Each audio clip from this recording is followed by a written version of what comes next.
나한테 이런 돈을 주다니 회사에 진짜 충성해야겠다. 연말정산 멀지 않았습니다. 이건 근로계약법 위반이기 때문에 한 번씩 꼭 체크를 해보시기를 추천을 드립니다.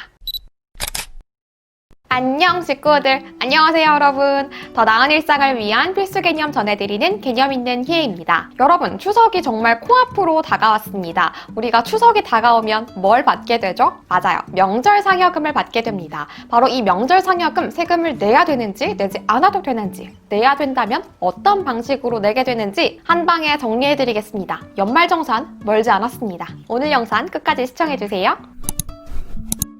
그럼 우리 좀 더 쉽게 이해하기 위해서 명절 상여금, 추석 상여금이라는 글자 앞에서 두 글자를 똑 떼어서 상여금에 대해서 먼저 생각을 해보도록 할게요. 상여금이라는 건 뭔가요? 결국은 어렵게 생각할 것 없이 급여소득의 한 종류인데요. 우리가 매달 꼬박꼬박 정기적으로 받는 기본급과 추가급 외에 우리가 근로한 대가에 대해서 불규칙적으로 특정 시기에 맞추어서 지급하는 것을 상여금이라고 보시면 되는데요. 쉬운 말로는 흔히들 얘기하는 보너스라고도 생각할 수 있겠습니다. 하지만 주의할 것은 급여소득의 한 종류라고 말씀을 드렸죠. 결국은 우리가 일한 것에 대해서 보상으로 불규칙한 특정 시기에 주는 돈일 뿐인 거니까 나한테 이런 돈을 주다니 회사에 진짜 충성해야겠다.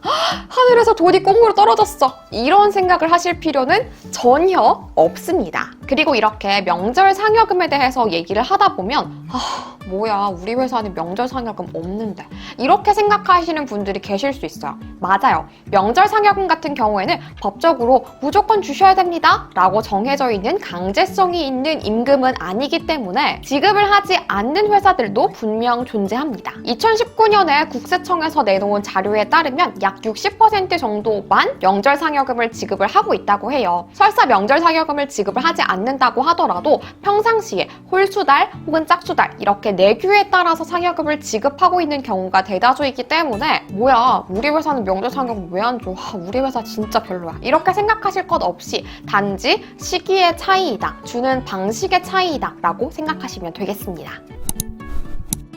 아니, 그렇다면 우리가 그냥 돈을 받으면 좋은 거지 왜 세금을 내는지 안 내는지에 대해서 생각을 해야 될까요? 연말정산 때문이죠. 특히 벌써 10월이 다가오고 있죠. 10월, 11월, 12월. 올해가 3달밖에 남지 않았기 때문에 이제 슬슬 연말정산에 대해서 생각할 때가 됐습니다. 이 연말정산이 무엇인지 정확하게 모르겠다. 우리가 상여금과 세금을 왜 연결지어서 생각해야 되는지 정확하게 이유를 모르겠다 하시는 분들은 여기에 카드를 띄워둘 테니까 연말정산의 개념과 꿀팁들에 대해서 먼저 보고 오시면 이 영상이 더 확 와닿으실 겁니다. 연말정산은 결국 세금을 덜 냈으면 더 내고 더 많이 냈으면 돌려받는 과정이기 때문에 이 세금을 내는 대상이 어떤 것인지를 알고 있는 게 굉장히 중요한데요. 특히나 우리 월급 명세서 보면 아니 분명히 내 통장에 찍힌 거 진짜 쥐꼬리만 한데 찍혀있는 금액은 굉장히 크잖아요. 그게 전부 다 세금을 뗐기 때문에 세전 금액은 크게 느껴지고 세후 금액은 쥐꼬리만큼 느껴지는 건데요. 결론부터 말씀드리면 오늘 얘기하고 있는 명절 상여금은 과세 대상입니다. 즉 세금을 낸다는 얘기겠죠. 비과세 대상의 대표적인 것은 야간수당이나 식비나 출산수당, 육아수당 이런 것들이 해당이 되고요. 과세 대상은 우리가 매달 꼬박꼬박 받고 있는 기본금, 그리고 지금 얘기하고 있는 상여금 이런 것들이 대표적으로 해당됩니다. 그러니까 우리가 명절마다 받는 상여금 역시 연말 대상에서 우리가 생각을 해야 되는 일부분이라고 보시면 되겠죠. 희애님, 근데 저는 회사에서 상여금을 현금으로 줬습니다. 그러니까 저는 세금 안 내도 되는 거 아닌가요? 이렇게 생각하실 수도 있겠죠. B, 아닙니다.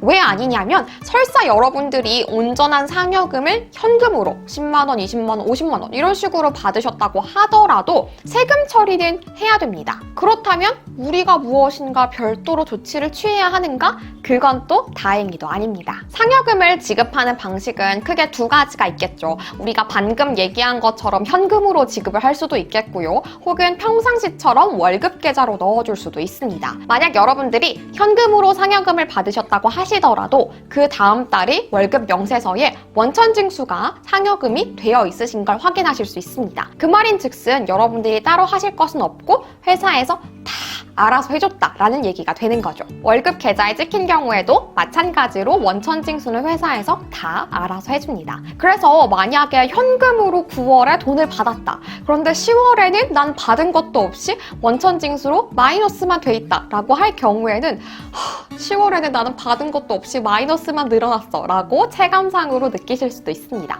하지만 조삼모사이니까 결국 억울해 하실 것은 없어요.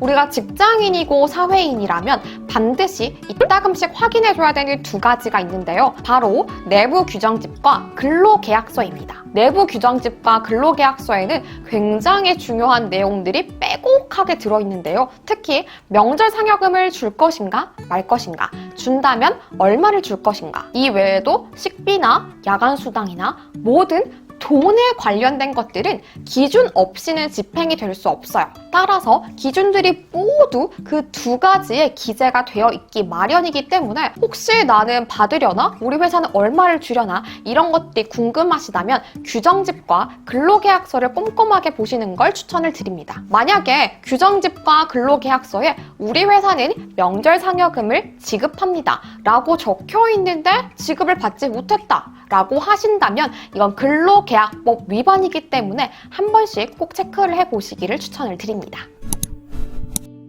네, 오늘은 이렇게 우리가 추석을 앞두고 추석 상여금에 대해서 집중적으로 다뤄봤는데요. 영상 속에서 말씀드린 것처럼 연말정산이 진짜 얼마 남지 않았습니다. 연말정산은 지금부터 진짜 본격적으로 바짝 준비를 해야 되는 거기 때문에 앞으로 저와 함께 영상으로 제대로 준비를 해보도록 해요. 오늘 영상 도움이 되셨다면 구독과 좋아요 잊지 마시고요. 우리는 다음 영상에서 또 만나요. 여러분 추석 명절 잘 보내세요.